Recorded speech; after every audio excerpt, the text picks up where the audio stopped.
of Avraham Avinu.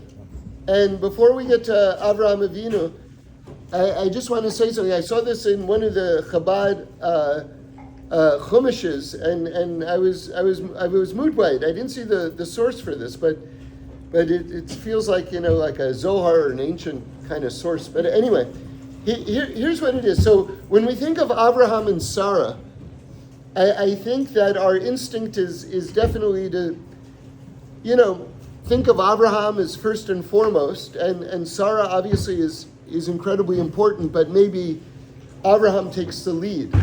So with that in mind, originally it's Sarai with a Yud and Avram.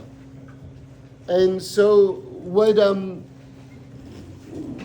this commentator was pointing out was something I thought something very, just worth sharing, which is that each of them, Sarai becomes Sarah with a hey, the letter hey, and Avram becomes Avraham with the letter hey, meaning to say that the Yud of Sarai gets split into two heys, and Sarah gets one and Avraham gets the other. In other words, where does Abraham's hey come from? And according to this, it comes from Sarai. So, in case you're not getting what I'm saying, let me quote Eleanor Roosevelt.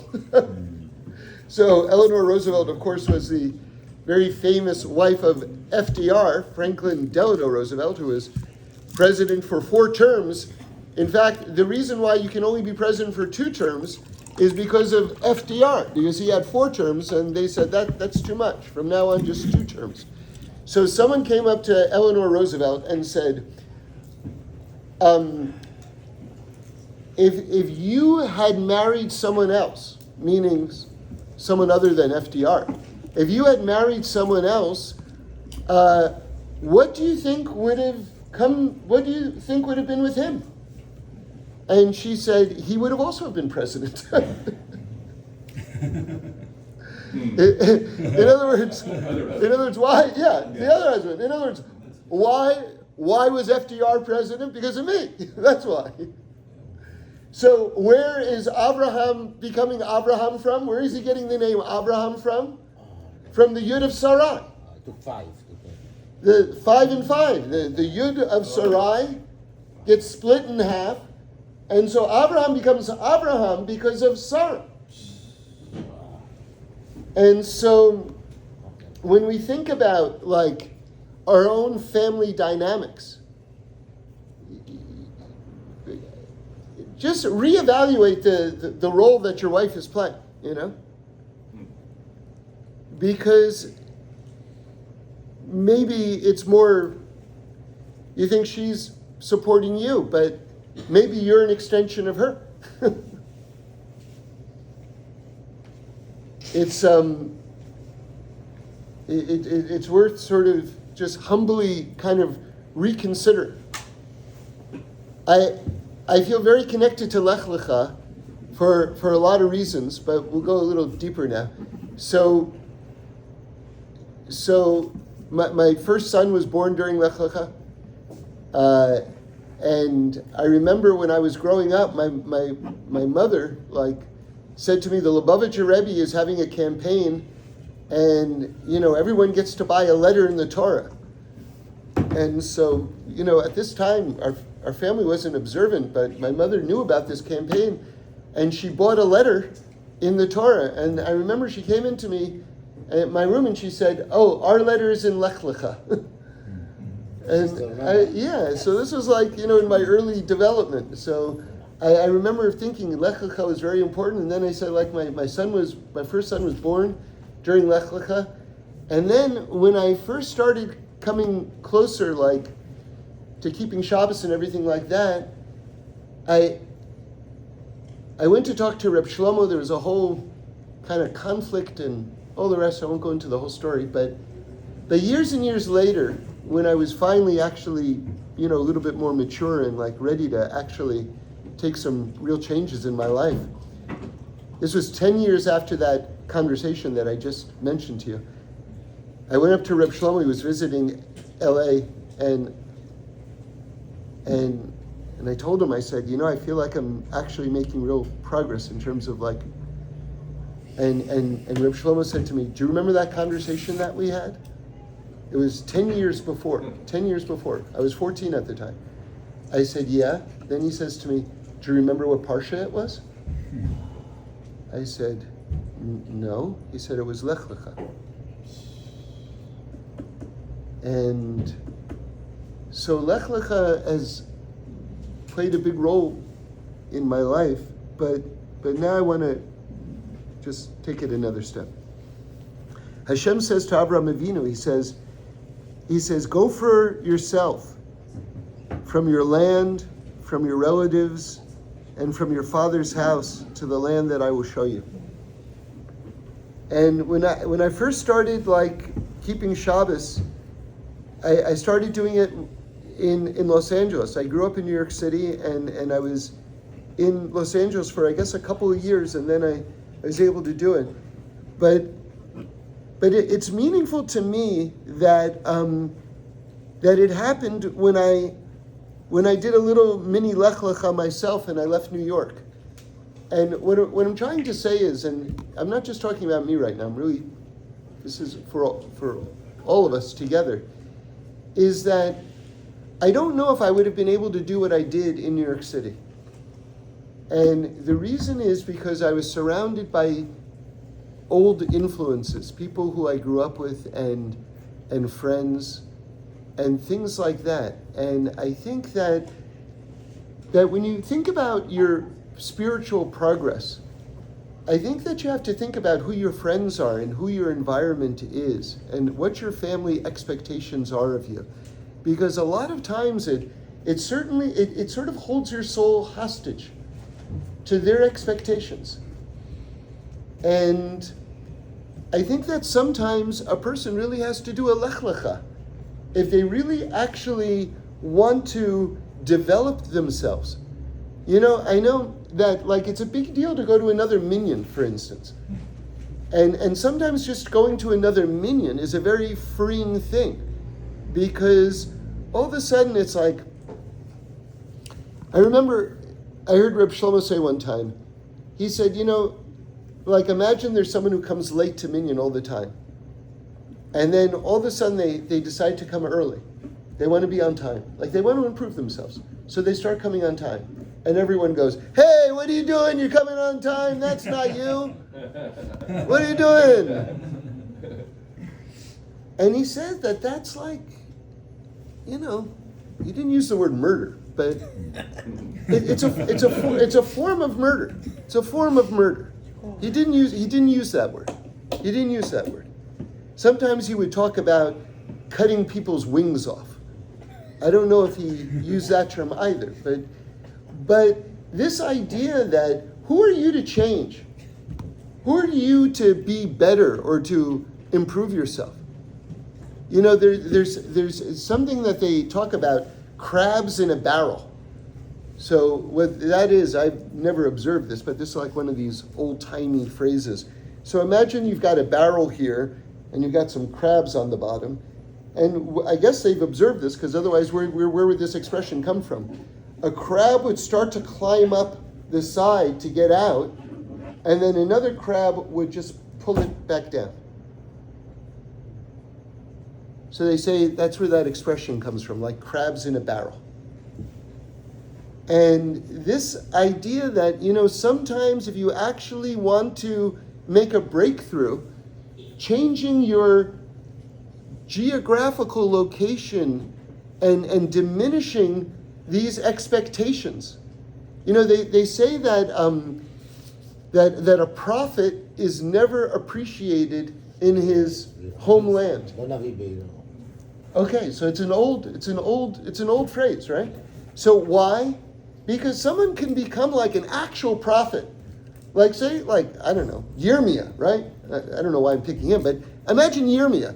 He's like one of the greatest prophets ever. But in his town, he's like, "No, you're the kid who used to play kickball, in that store. And remember, you kicked it one time and you hit the old lady in the head by accident, Like, that's who you are. Like, you're a prophet now? Yeah, I'm actually. How are you a prophet? Well, because God spoke to me. That's how I'm a prophet.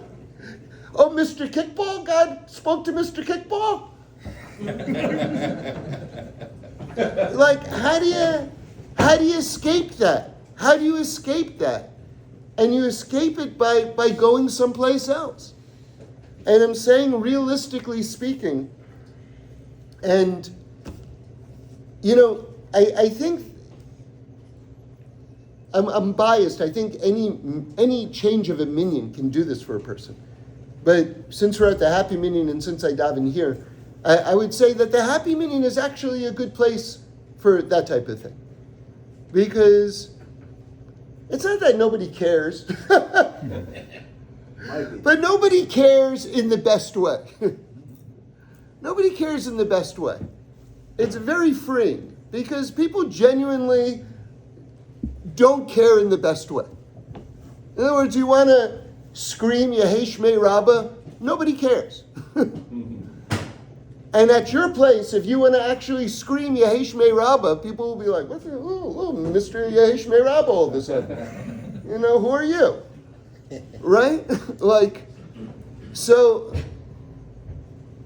this is the type of place where you can have a LECHA, is what I'm trying to say.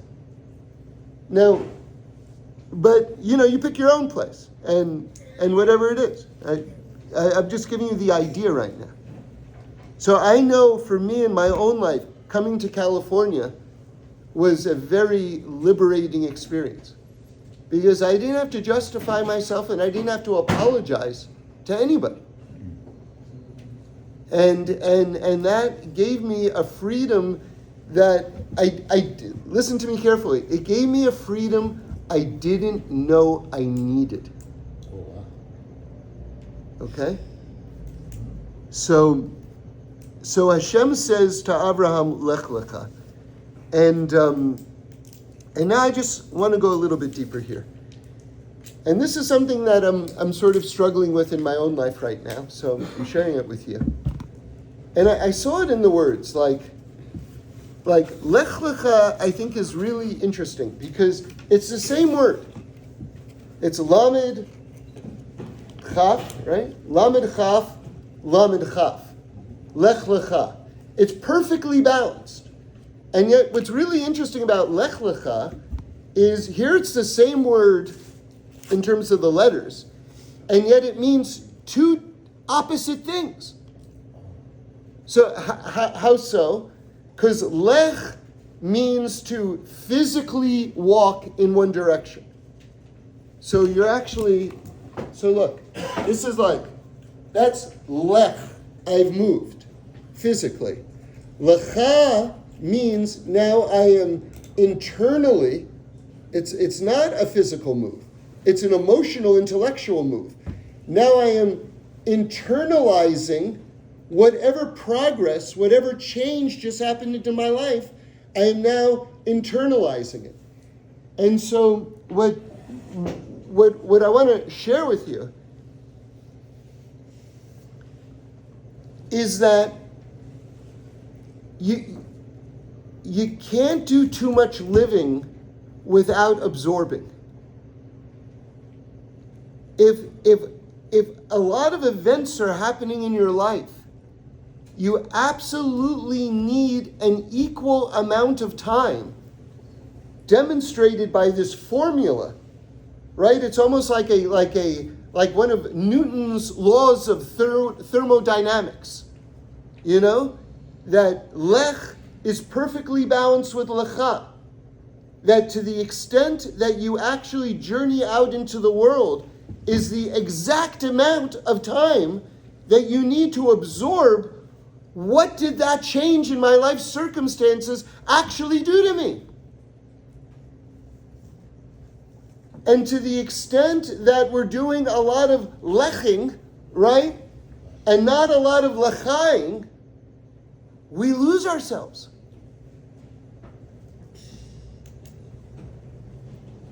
And I haven't instituted this in my life yet, so I don't want to pretend like I'm doing this yet. But I did come to a greater appreciation of something, and that is what Rebbe Nachman of Breslov is talking about, at least on one level, in terms of the importance of talking to God an hour a day.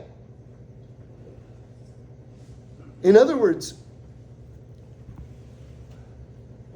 it really does, it seems, take that amount of time, and a person can build to it. And again, I'm not doing anything remotely close to that hour, and I really want to try to increase in this. That you have to build that relationship with God, which is done through talking to God like He's your best friend. You really have to have it in proportion with the amount of living that you're doing, or in proportion to the amount of learning that you're doing. Because, and again, I'm talking about myself right now, if you're learning like crazy, wild, esoteric ideas, and you're not taking the time to fully absorb what they're talking about, then a gap develops between what you're talking about and what you're living and what you know. That's very destructive. Very destructive.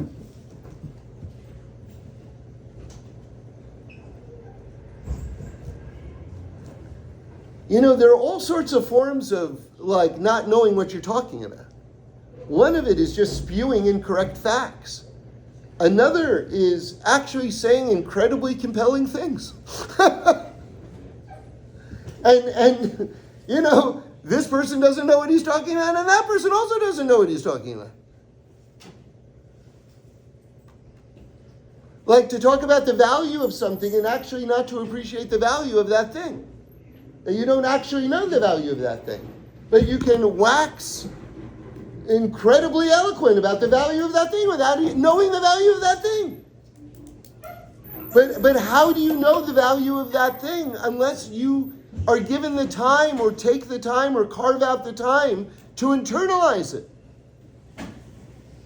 And so that's what, can we just appreciate the incredible elegance, like the perfect elegance of LECHA, that it's literally balanced. There's a one-to-one correlation between the two, going forward in life and absorbing, and the fact that they're opposites, and the fact that they're opposites in the same letters. This is like Torah art and wisdom at its highest. So, Chaim, you're pointing up. I don't know if this is what you're referring to, but I'll just go with what I think you're saying. So I saw it in the name of the Ma'or V'Shemesh, which is the idea that Lech Lecha is Gematria 100, and there are 10 Sfirot. So each of the spheres has 10 Sfirot. So actually, the 10 Sfirot add up to 100. So when we talk about Lech Lecha, we're not just talking about moving forward in the world. We're talking about how Avraham Avinu climbed to the highest places in Shemayim. Because that's also 100. So now I'll tell you something that I realized this week that kind of like blew my mind a little bit. It's maybe a subtle point, but if you're into these type of things, I hope that it will be meaningful. I looked at Shema Yisrael Hashem Elokeinu Hashem Echad, and I realized something that never hit me before. There is no final letter in that entire phrase. There's no final letter in the whole phrase. And do you know what that says to me? What are the final letters in Torah? It's midas adin, or it's a final letter stops something. That's why it's midas adin, because you hit a final letter and the word can't go beyond that final letter. So when we talk about the oneness of God, there's no final letters because there is no stoppage of the oneness of God. It's just Ein Sof. It's just light without end. It just doesn't stop. That's why there's no, what I would like to suggest, that's why there's no final letter in Shema Yisrael. It just goes and it goes and it goes and it goes and it goes and it goes and it goes. It's like what the Medrash says, that when Hashem spoke at Har Sinai, there was no echo. And I heard in the name of the Lubavitcher Rebbe, what does that mean, there was no echo? Because what's an echo? It's the physics of an echo. So if you're in the Alps or something and you go, hello, and you hear, hello, hello, hello, hello, like what's going on? The sound waves hit against something that it's not, and then they bounce off, and then it's sort of like that's how an echo is made. So why wasn't there an echo at Mount Sinai? Because when God spoke, there's nothing that isn't him. So there's nothing to bounce off of. So that's this idea that there's no final letters in Shema Yisrael.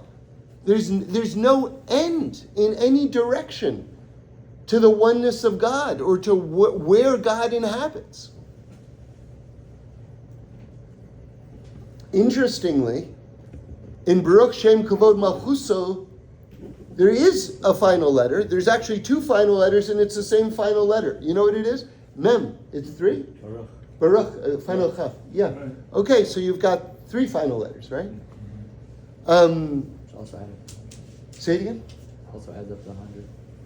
Is that right? 80, two final mems, 40 and 40, and then 20, 100. Wow. Awesome. I love it. Excellent.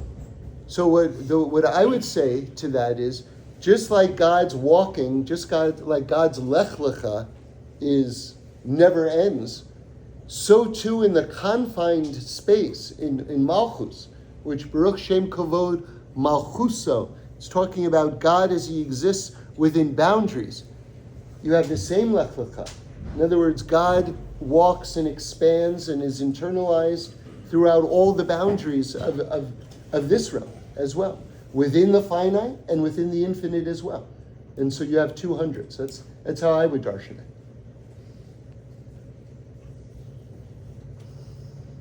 Okay, it's 9:00. Okay.